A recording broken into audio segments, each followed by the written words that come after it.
कोई भी हुकूमत बन जाए चलेगी कैसे? एक तरफ तो इस इलेक्शन की साख पे सवाल उठ रहे हैं, धांधली के इल्जाम लग रहे हैं, और दूसरा किसी भी पार्टी के पास अक्सरियत नहीं है कि वो अपनी हुकूमत बना सके, तो हुकूमत बन भी गई तो चलेगी कैसे? ये मामला जो है ये इस तरह से बिल्कुल आगे नहीं बढ़ेंगे, और इस तरह से मामला जो हैं वो बिल्कुल आगे नहीं चल सकते। और ये रवैया जो है ये एक जमात का रवैया, एक लीडर का रवैया जो है, इसके बारे में मैं बहुत पहले ये कहता रहा हूँ कि ये एक फितना है, और ये फितना बिल आखिर अगर इसका सद्देबाब ना हुआ तो ये इस मुल्क और कौम को ले डूबेगा। ये इस कौम को और मुल्क को जो है वो डैमेज करेगा, इस मुल्क को नुकसान पहुंचाएगा। मेरा ख्याल है कि शायद हम उस तरफ जो है वो बढ़ रहे हैं। अब इलेक्शन के ऊपर शहजाद साहब जो एतराज़ है, एतराज़ उन्हें इलेक्शन पे नहीं है, उन्हें एतराज़ ये है कि हम जहाँ पे जीते नहीं हैं वहाँ से हम क्यों नहीं जीते। यानी सरहद यानी KPK में इलेक्शन बिल्कुल ठीक हुआ है, वहाँ पे बाकायदा चीफ मिनिस्टर नामज़द हुआ है, वहाँ पे कैबिनेट के ऊपर मशवरा हो रहा है, जहाँ जहाँ से जीते हैं वहाँ पे इलेक्शन फ्री भी है, फेयर भी है, और जहाँ से वो नहीं जीते वहाँ पे धांधली भी हुई है और इलेक्शन जो है वो ठीक नहीं हुआ।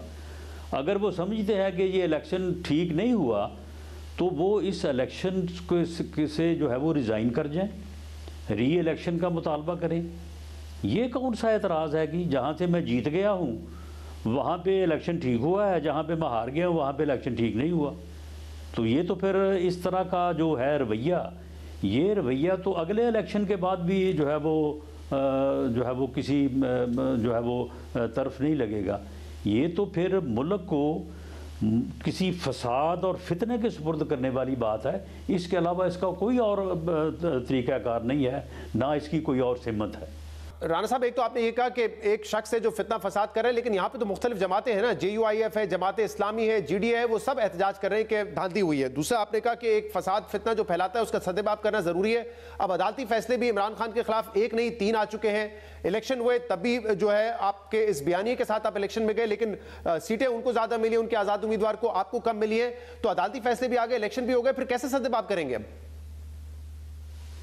नहीं शहजाद साहब, किसी बयानिए को तस्लीम करने या ना करने से उस बयानिए की हकीकत या हकायक तो तब्दील नहीं होते। बाज़ औक़ात एक ऐसी बात के ऊपर जो है वो लोग चल पड़ते हैं, लेकिन बाद में जाके मालूम होता है कि ये बात गलत थी। तो मामला ये है कि ये जो एहतजाज हो रहा है ये एहतजाज नहीं हो रहा, ये 2 नंबरी हो रही है। आप मुझे बताएं कि पीपल्स पार्टी भी एहतजाज कर रही है ना किसी जगह पे कि अपना धांधली हुई है, वो सिंध में क्यों नहीं एहतजाज कर रही?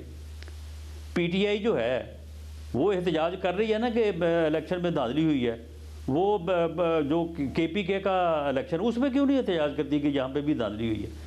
मामला ये है कि एहतजाज इस बात का है कि जहाँ से मैं जीता हूँ वहाँ पे इलेक्शन ठीक हुआ है, और जहाँ से मैं हारा हूँ वहाँ पे जो है वो इलेक्शन जो है वो ठीक नहीं हुआ। लेकिन ऐसा ही होता है ना। अब देखिए नवाज शरीफ साहब मानसेरा 15 से हारे हैं, तो वहाँ पे उन्होंने दरख्वास्त दी, शिकायत की, और उनके खिलाफ फैसला आया, तो आज उस आरोप को तब्दील कर दिया। अब दोबारा इसकी समाअत होगी, तो जो शख्स जहाँ से हारता है वहीं पे वो पिटीशन लेके जाएगा, दरख्वास्त लेके जाएगा ना कि मेरे खिलाफ धांधली हुई है। नहीं, पिटीशन लेके जाए ना, दरख्वास्त लेके जाए ना। एहतजाज और फितना, फसाद, अफरा तफरी का माहौल ये पैदा ना करें। जहाँ पे आप जीते हैं वहाँ पे भी आप इस बात को अकोमोडेट करें कि अगर किसी को शिकायत है तो वो भी सुनी जाए। जहाँ पे आप हारे हैं वहाँ पे अगर किसी को शिकायत है तो वो भी जो है वो सुनी जाए। अगर मैं ये कहूँ कि जो मेरे खिलाफ शिकायत करे वो तो बिल्कुल चोर है, डाकू है, वो गलत है, और जहाँ पे मुझे शिकायत है वहाँ पे जो है वो जो मैं चाहता हूँ मेरी मर्जी कर दी जाए। हाँ राणा साहब, देखिए आप लोगों ने आज प्रेस कॉन्फ्रेंस की और कहा कि जो PTI वाले फॉर्म 45 दिखा रहे हैं वो जाली हैं और उन्होंने फेक बनाए हैं। PTI का ये कहना है कि हमारे पास असली फॉर्म 45 है, लेकिन फॉर्म 47 में जो है रद्दोबदल किया गया, इसलिए हमारे लोग हारे हैं। लेकिन एक बात तो कंफर्म है ना, जिसपे आप लोग तनकीद नहीं कर रहे हैं, खासतौर पे नून लीग के इलेक्शन कमीशन ऑफ पाकिस्तान ने जो तरीकेकार तय किया था कि हम नताइज कैसे देंगे, कि हर पोलिंग स्टेशन के बाद जो फॉर्म 45 है वो छापा जाएगा, इसके बाद रिटर्निंग ऑफिसर फैसला सुनाएगा और नतीजा देगा उस हल्के का। लेकिन ऐसा हुआ नहीं, सारे नताइज जो इलेक्शन कमीशन ने खुद रख लिए अपने पास, आरओज को रिजल्ट नहीं देने दिए और बड़े ताखीर से, यानी कि 24 घंटे की ताखीर के बाद भी रिजल्ट जो है वो आ रहे थे, 48 घंटे तक आ रहे थे। तो कम से कम इलेक्शन कमीशन की जो नालायकी, लापरवाही है वो तो सबके सामने है, उस पर तो आप सब मिलकर आवाज उठा सकते हैं ना। शहजाद साहब इलेक्शन कमीशन की या आरओज की या जो स्टाफ इलेक्शन से मुतल्लक होता है उसकी नालायकी, उसकी कोताही जो है वो 2013 में भी हाईलाइट की गई थी। उसे भी आरओज का इलेक्शन जो है वो कहा गया था, उसमें भी 35 बेंचेस की बात की गई थी। बाद में ये भी कहा गया था कि नहीं ये तो मेरा जो है वो सियासी बयान है। उसकी भी जो है वो 3 साल तक इस मुल्क को फितने और फसाद के सुपुर्द किए रखा गया।